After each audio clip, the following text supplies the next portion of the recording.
Hi everyone, my name is Andrzej and I'm a business development manager at Appunite. And today's presentation is Sins of an Early Founder, How Not to Do an MVP. So before we start, I would just like to mention that the presentation will be recapped on YouTube, so you will get a link and all the presentation on email later on. So if anyone here missed something out, you'll be able to get back to it later on. So a little bit about myself. My name is Andrzej and I'm a business development manager at Appunite. I've been working in IT sales for over 4 years now and working with companies all over the world, US, UK, Japan, Australia, Africa, and lots of European countries. With companies all sizes, from small startups to Fortune 500 companies, basically. And today webinar is Sins of an Early Founder, How Not to Do an MVP. So about the mistakes that the founders make while working on their MVPs. But before we begin, I would like to ask you, do you know what MVP is? You can just write on chat yes or no. Are you familiar with the concept of an MVP?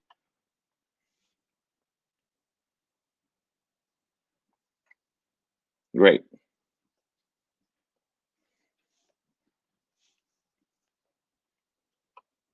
Perfect.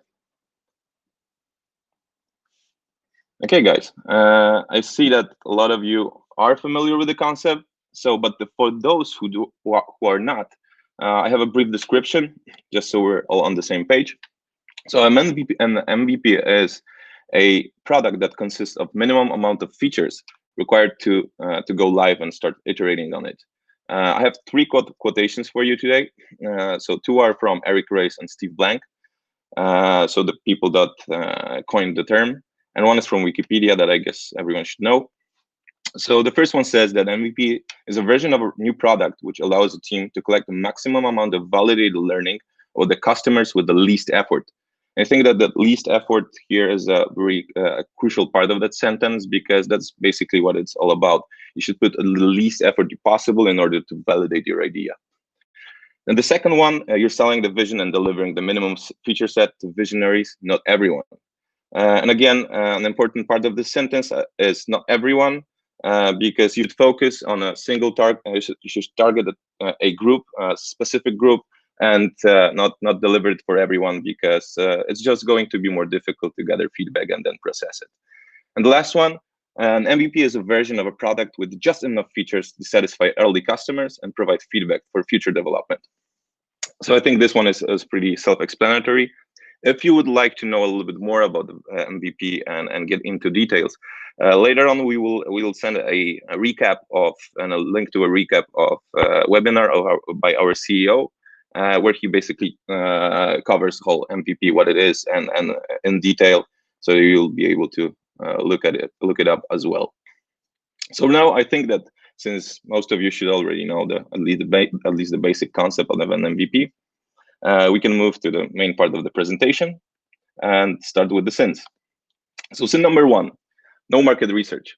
So this one is actually one of the biggest things that can go wrong when you do not do your homework. So a lot of founders, at least in the beginning, that have no experience, assume that they're right, and that their idea is so unique that there's no way there's any competition or another product that is similar to what you would like to build. So please don't assume. Check your competition, find your niche. That's really important to do your homework here. So another one, no business model. So this one is also pretty crucial and happens pretty often, that the founders would focus mostly on the product rather than the business side of it. I will get back to that point later on as well. But this is also one of the sins that a lot of founders do in the beginning. And the last one is no industry knowledge. So I'm not saying that if you do not have an industry knowledge that you cannot create a product for that industry. But in this case, it's also crucial that you will do that market research, just so that you know what product are you building and for what audience, and you know their pains, and you know what they basically do. So do your homework, make sure that you understand what you're doing, basically.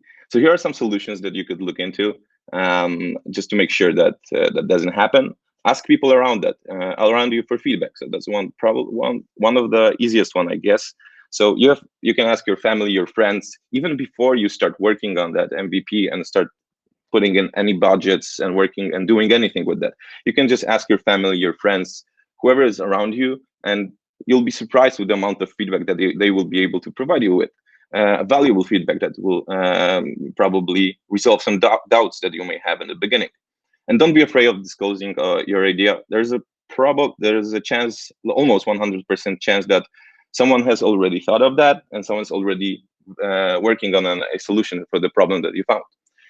But that's actually good, because it means that you're solving something that is real. So that's the first point, and they're already creating a market for you. So you can try to find a one piece of that cake and try to bite into it. And another solution here: try to create a product vision board. So I'll send a link to a template with product vision board on the summary later on. But a product vision board is basically a framework that helps you answer, and that's going to ask you and help you answer all the crucial questions in the beginning. So questions like business models, questions like target audience, everything that is crucial on this early stage of that MVP. And the last one: don't be afraid to be wrong. That's a general rule, I guess, in life that you should follow. At least I'm following. It is actually the whole point of creating an MVP and starting a startup is to be wrong, and learn from those mistakes that you do. You can, of course, learn from and you should relearn from the mistakes of others. So if you, assuming you've done that market research, you should already have some knowledge, but don't be afraid of be wrong. That's the whole point here. So I think we can move to the second sin. More is not better. I mean, in some cases, I guess more is better, especially when we're talking about the money. But in this case, in particular, I think more is not better. So oftentimes, founders have an urge to add a lot of nice have features. So adding that features that are nice have or are actually something that is going to make you slower in the beginning. You should strive to have the minimum amount of features that are solving the main flow of your application. So make sure that you focus on the crucial features only.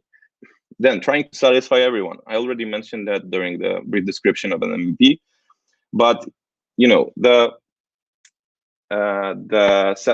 needs of a toddler are totally different than needs of an 80-year-old man. So you should specify and focus on single target group, and find that niche that you can populate, and not try to satisfy everyone, at least not in the beginning.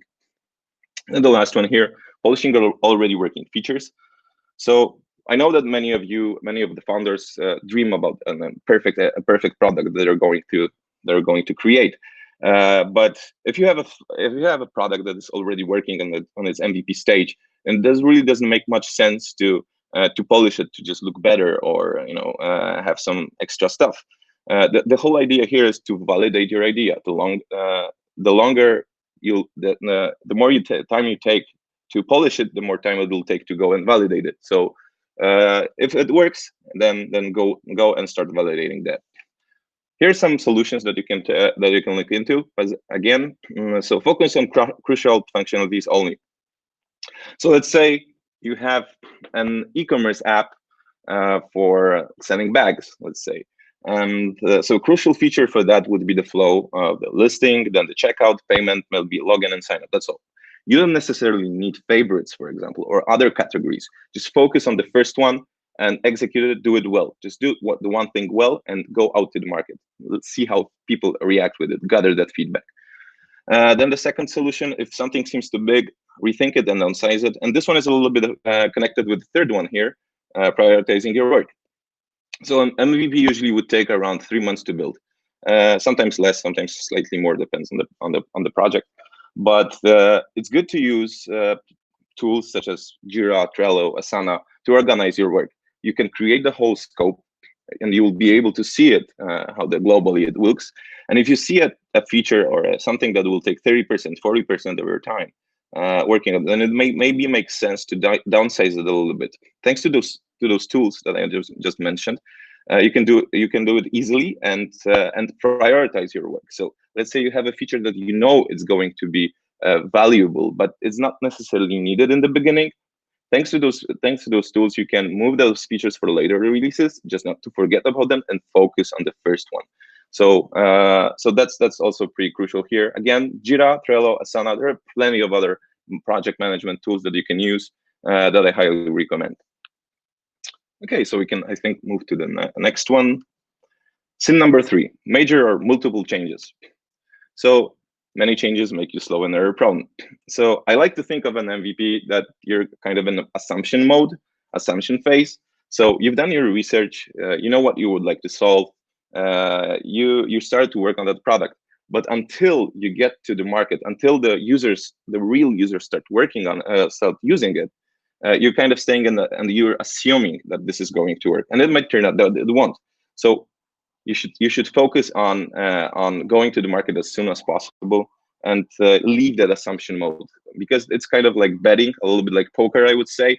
You're betting that your solution is going to be the right one, and until you validate that, you actually don't know that. So the longer it will take, the longer you'll stay in that assumption mode, the more budget, the more time it will take, and lower your chances of succeeding and not being able to make a decision. So this one, again, is a little bit connected with being afraid of risk. So since you already have that idea and that dream product that you would like to build, you will have to go for some compromises and make sometimes hard decisions to move something that you thought that is going to delight your user base to later. So don't be afraid of that. The whole point of startups and MVPs in general is taking risks. So because those are probably one of the most risky, the riskiest endeavors you can take in life. So don't be afraid of that. Make those decisions and go out to market and start testing it on the real users. So here are some solutions that you can also take in considerations to avoid that. Make sure everyone is aware of the goal and the vision. So the whole concept here is that you have the team, a product team, marketing team, sales team, or sometimes only 3 people that are doing all of those things. But even if it's a small team, just make sure that everyone in the team is aware of the goal and the vision of the product. This will help you minimize chances of derailing from the original vision, because everyone can give their input if there are some changes or major or small ones. Then consult changes with the team and keep the communication transparent. So we at Appunite are using tools that I've already mentioned, such as the project management tools, but we're also using Slack to keep the communication transparent, so that if you have some feedback that you already gathered in pre-release stage in that assumption phase, and you would like to make some small change, it's good to make sure that everyone in the team, with all of those people that have different competencies, are aware of that, because your seemingly small change that you would like to implement might impact the other parts of your business pretty heavily.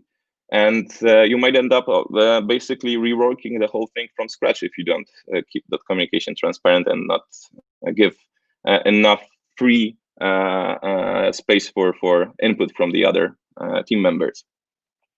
And the last one here is define ideal customer, a buyer persona.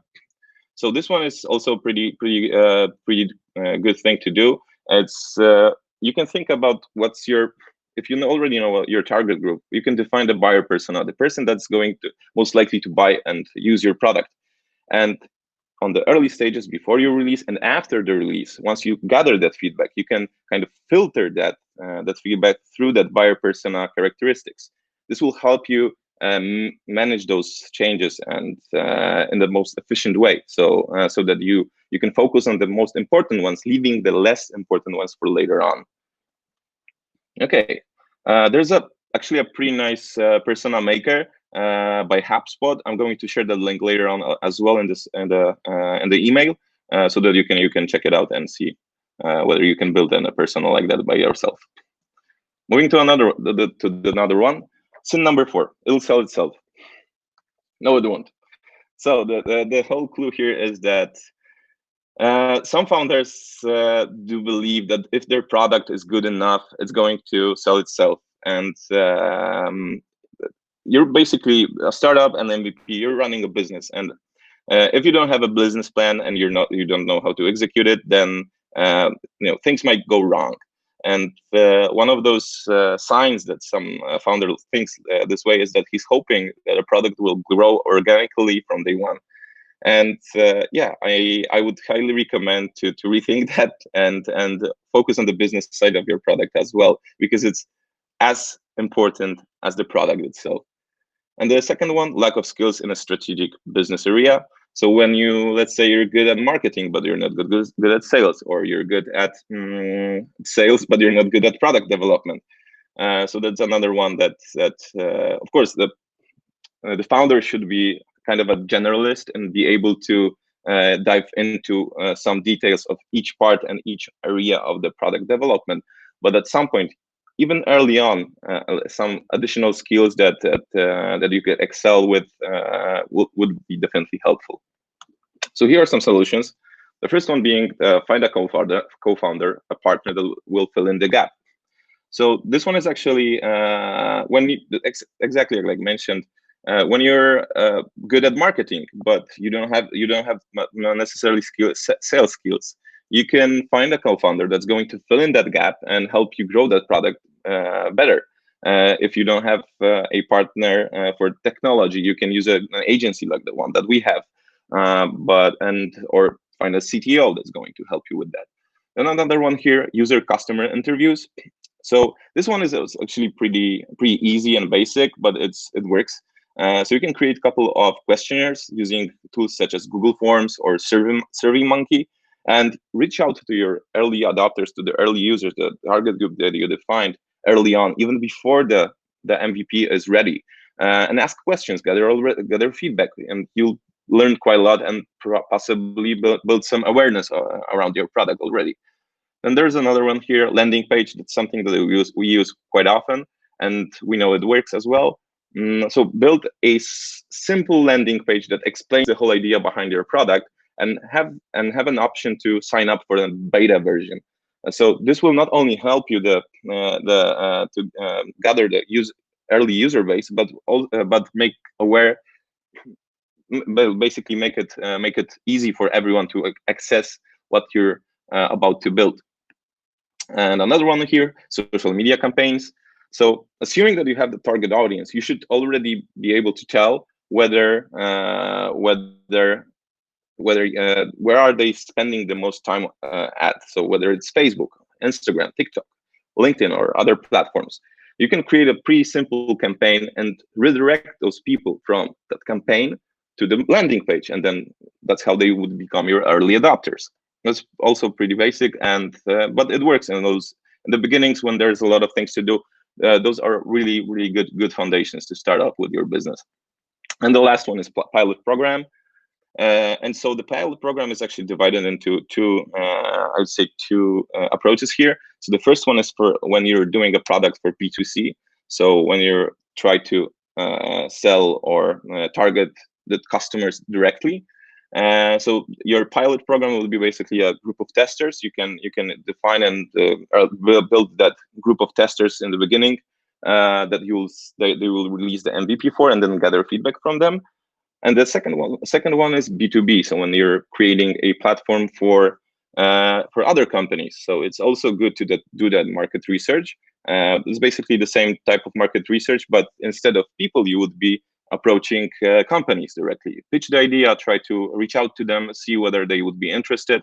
If they would, then you can give them some discount or a free product in the beginning. They will basically help you gather feedback that you need in the beginning of your product life. Okay, I think we can, not so small sins. So those are the sins that are not that frequent, but can definitely hurt.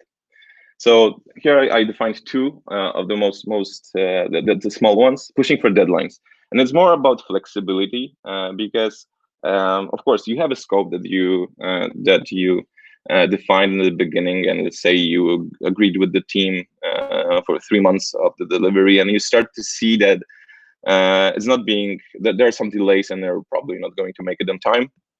So in such a scenario, you should be aware of what's going on.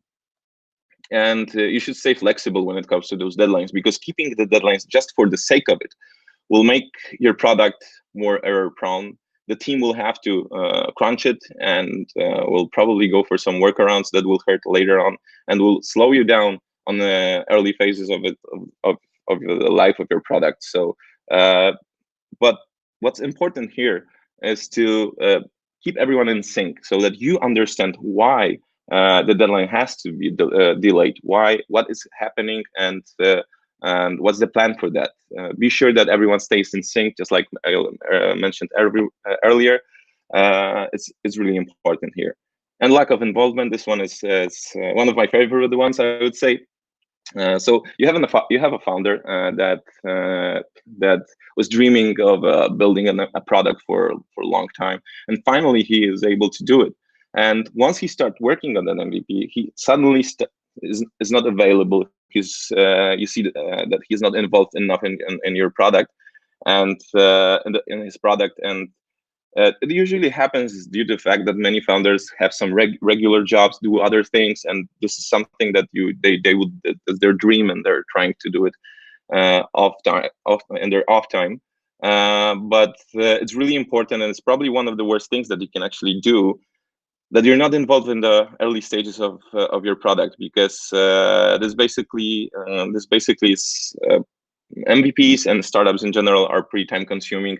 So you have to be sure that you're able to make it. And if not, then you're on the way to lose quite a lot of money and probably nerves if you're not capable of getting involved into your product, basically.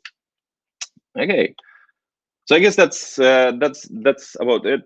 Just to summarize everything, what is an MVP? An MVP is a product that consists of minimum amount of features that are required to go live with your product and start iterating on it, gathering feedback.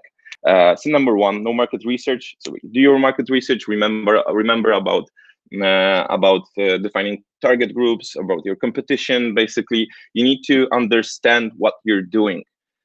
Sin number two, more is not better. Focus on the crucial functionalities only in the beginning, and don't try to put in some nice haves. This is not going to make your product better, but it's just going to prolong the release of your product and gathering real feedback from real users. Major or multiple changes. Again, you should be focused on delivering and getting out of that assumption phase that you're in the beginning. So the more changes you do, the longer you'll stay there, and the longer you'll be able, you won't be able to validate whether your idea was right or not. Get out of the assumption mode.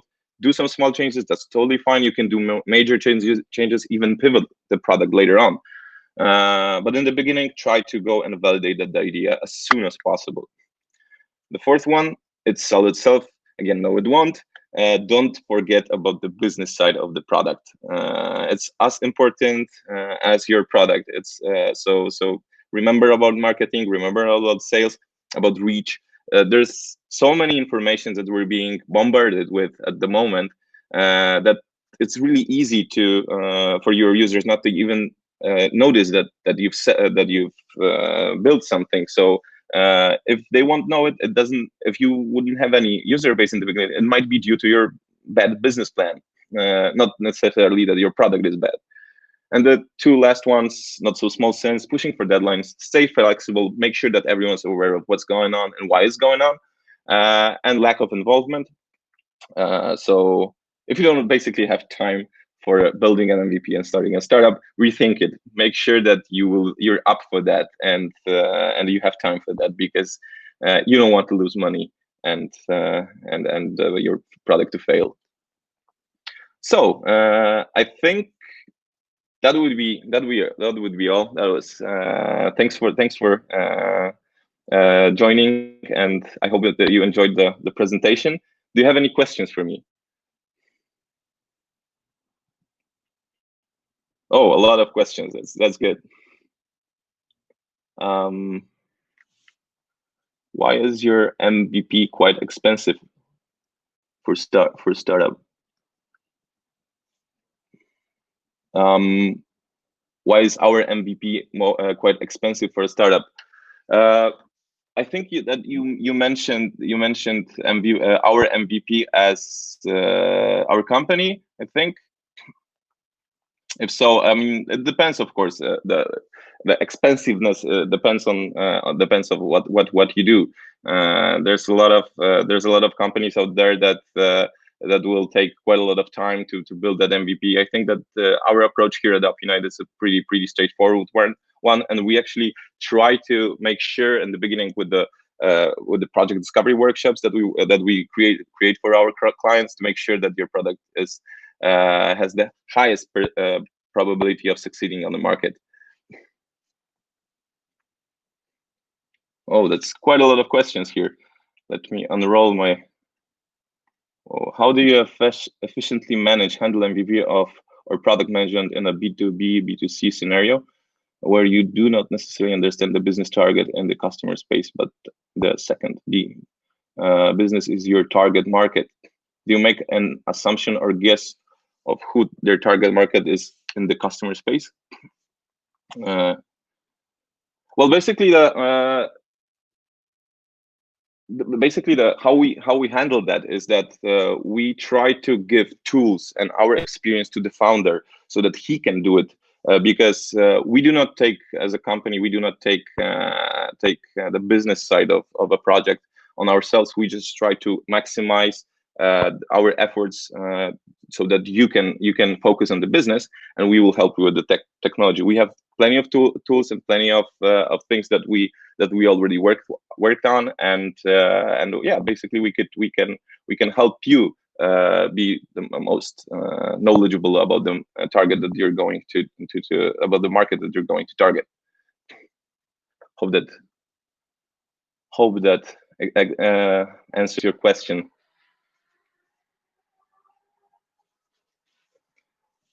What other questions do we have?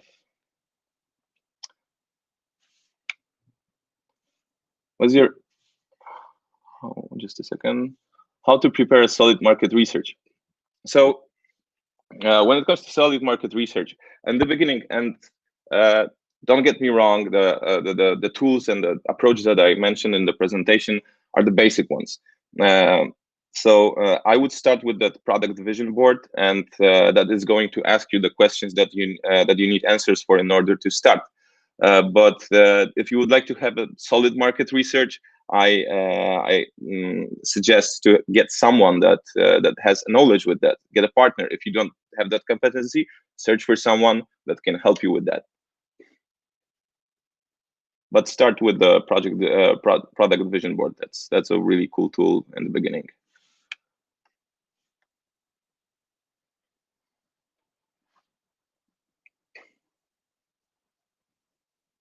Do you also prepare pitch decks or review decks?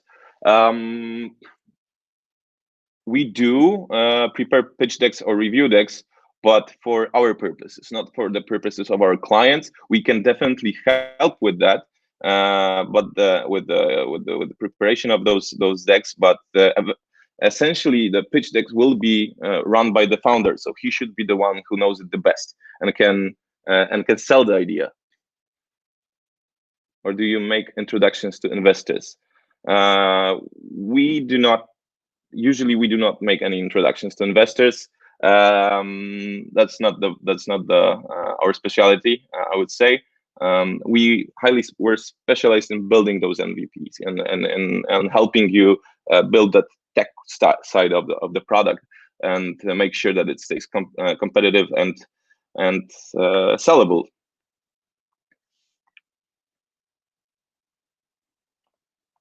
Some other questions. I think. Could you share some ideas where to look for a co-founder? Yeah, sure. The easiest way to find a co-founder is probably to find someone among your friends, because a co-founder is like your wife or your husband. It's someone that you're going to spend a lot of time with. So make sure that you have that person, or and he would be up for that task. If you don't have anyone with the competencies that you need, you can search on market and see and look for people on that would. but it's going to be more difficult to get than if you would have someone that you already trust and you have collaborated maybe with. So yeah, first of all, friends, and then and the people around you, and then on the market. How do your commercials work for building apps? How do your commercials work for building apps? Um,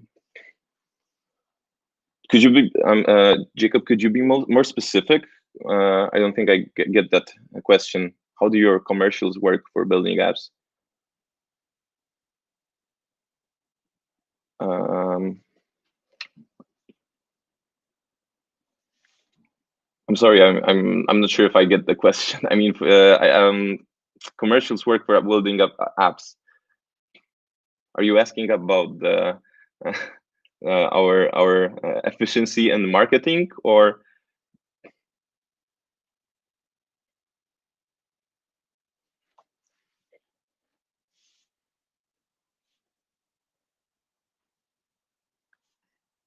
Mm, so yeah, when it comes to how do you charge for helping people build apps? Well, basically, that's the business model of Appunite is basically pretty straightforward, I would say. We build agile development teams for our clients and charge for their time, so that they can, and they kind of become your team, your tech team, so that you can focus on that business side that I was mentioning during the presentation, and we take care of that tech side and make sure that the product is not only competitive, but it's just done as soon as possible when we're in that MVP in the MVP space. What's your idea of MMP, minimum marketable product?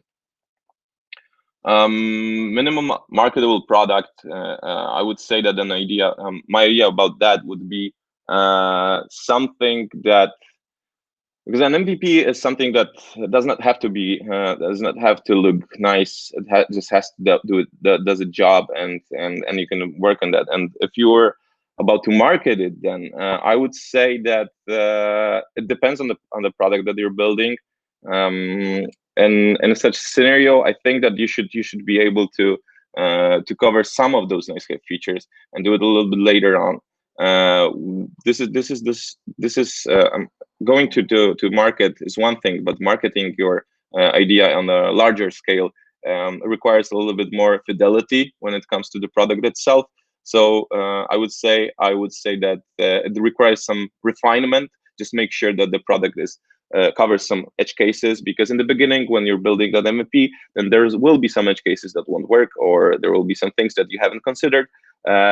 Once you're 100% that it's a closed product that already works, and you have all those edge cases covered, then I think it's worth start to market it. Any other questions? I think we can do two more questions.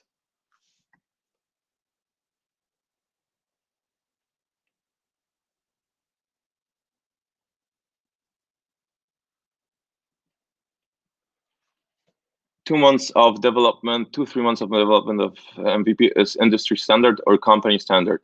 I would say it's an industry standard. Of course, 2 or 3 months of MVP development is an average. I would say there are MVPs that take longer, there are MVPs that take less, and an MVP is in general is a concept. It does not apply only to the software development, although that's our specialty here, and that's what I work with.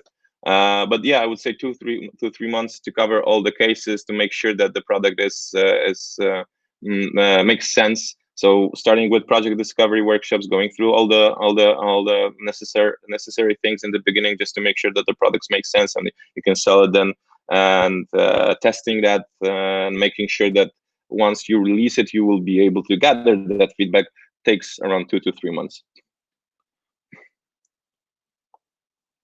And I think we can have another question.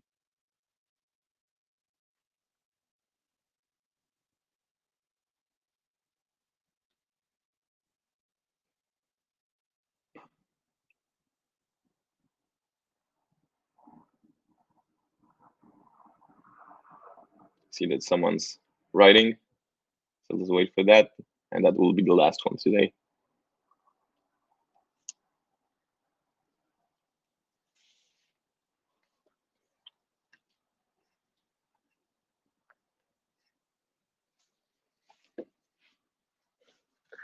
Can you share an example of a product startup you helped launch with success? Well, quite a lot of them actually.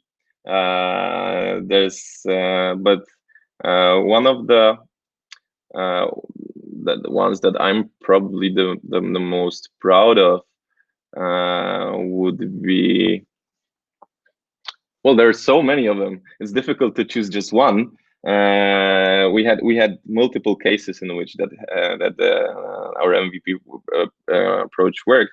There's an app called Double Map that's for buses and communication on city campuses and universities that got acquired recently by Ford. So I think that's a really good example of an MVP that we helped build and that got and it's exited. And there's a company called Opener that does that connects both concert organizers and musicians, independent musicians in the US that we also helped build the MVP for. And the company got basically over 5,000 monthly active users, despite the fact that it was mostly a B2B company within 2 or 3 months from the release. So that was also pretty impressive. Many startups that we're working on right now. There are some startups that are startups MVPs that are not for startups, but also for bigger companies that already have budgets and know what they do what want to do. And so an MVP is not exclusively just for a startup. It can also work with a company, and that's a really nice approach to test the idea. And the last question, I think, let's go for it with the last one because by Michael. Do you have React Native developers? If yes, are they available for hire and what rate? I think we can discuss that later on, but just to answer it quickly here, no, we do not have any React Native developers for mobile development. We focus on and specialize in Flutter for cross-platform development and on native development in iOS and Android on Swift and Kotlin. So I think that would be all for today. Thanks for joining. I hope you enjoyed the webinar, and we will send a recap of it later on to your email so that you can get back to it and see whether you missed something or not. You can reach me out on LinkedIn, Medium, and through my email that you can see on the screen right now. But everything will be in that summary as well. Thanks again. It was a pleasure, and thanks for joining. Hope you enjoyed it, and see you soon, I guess. See you at some point. See you, guys.